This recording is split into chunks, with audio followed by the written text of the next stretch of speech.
Number of Gen Z who say they're not straight doubles to 22%, and 1 in 5 women's under 27 are bisexual. Yeah, press X to doubt. We know this is not true. We know.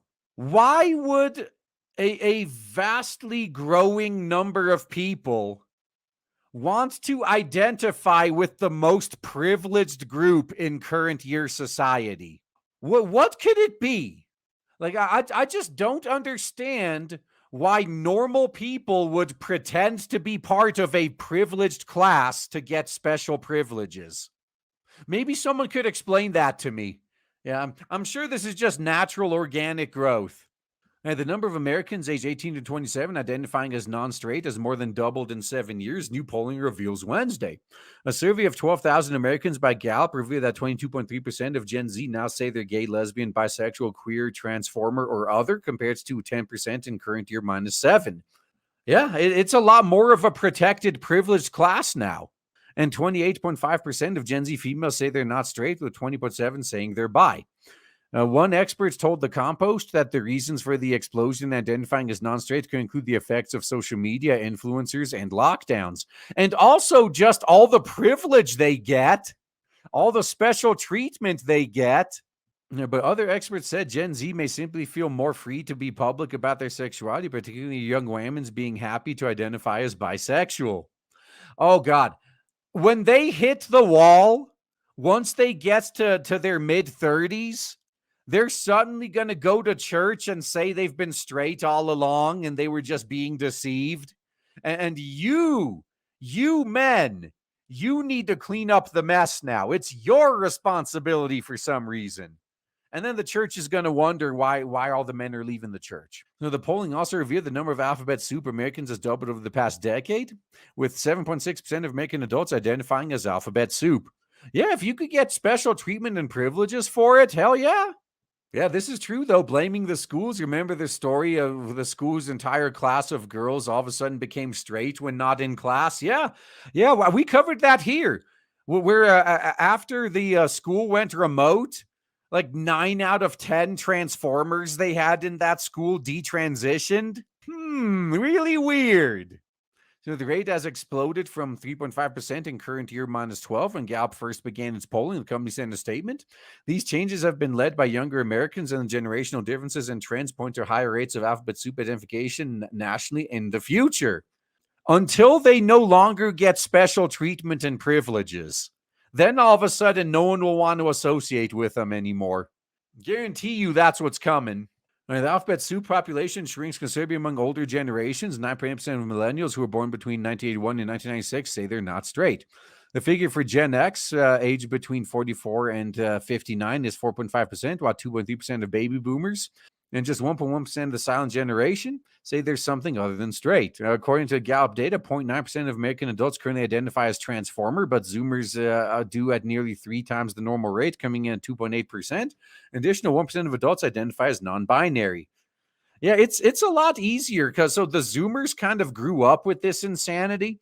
It's a lot easier for them to just say they're a transformer to get some special treatment and privileges than it would be for the older generations. Because the older generations are still way too stuck up on their pride.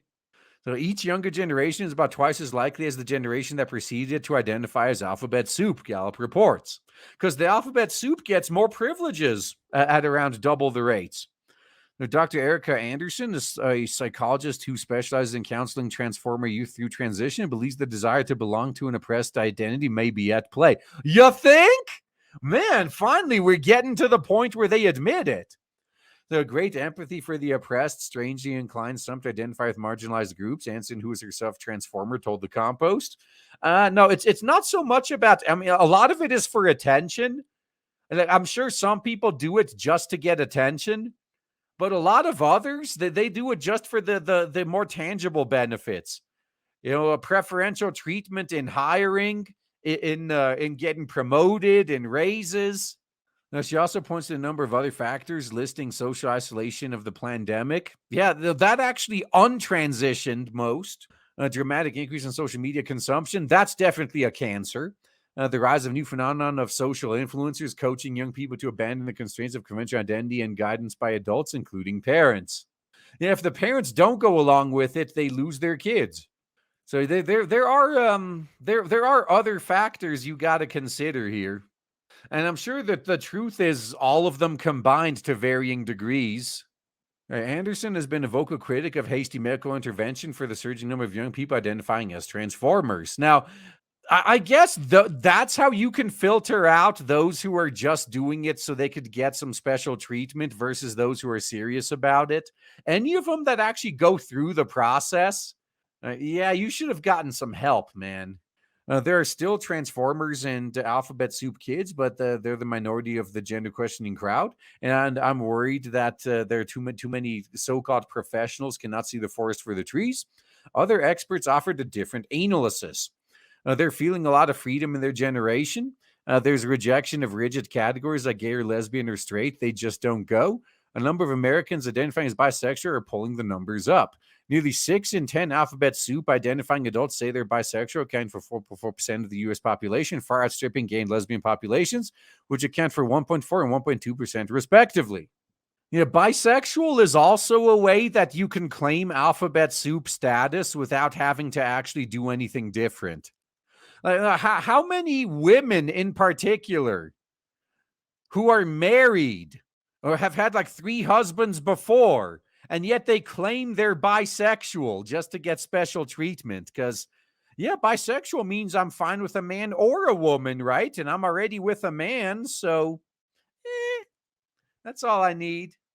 Yeah, I could get married right now and then claim I'm gay or bi and say, well, you can't prove I'm not bi. I mean, me being with a woman, that's pretty bi, right? Yeah, women's are also considered to be more likely to identify as Alphabet Soup than men at 8.5% compared to 4.7%. Yeah, because they follow whatever fad is popular. And right now it's popular to be Alphabet Soup. So of course they're going to jump right in on it. Savin Williams, author of Bisexual, Pansexual, Fluid, and Non-Binary Youth, said there's always been more women identifying as bisexual than men. I think because men are a lot more certain in terms of their sexuality. No, it's because like if it wasn't popular to be Alphabet Soup, these women wouldn't be doing it. I think a lot of the increase is especially young women who maybe don't see themselves as transformer or non-binary, but see themselves as sort of in the realm of bisexual, whether that be sexual or in the gender, or it could be romantic. As the numbers continue to grow, the bisexual young women's leading the pack. Experts say the rate of increase in Alphabet Soup population is likely to slow.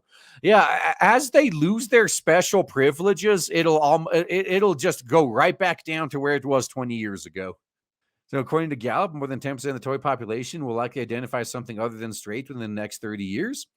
Now, we're beginning to see a large expansion of the Alphabet Soup population, but it can't continue forever. Yeah, if it did, humanity would die out.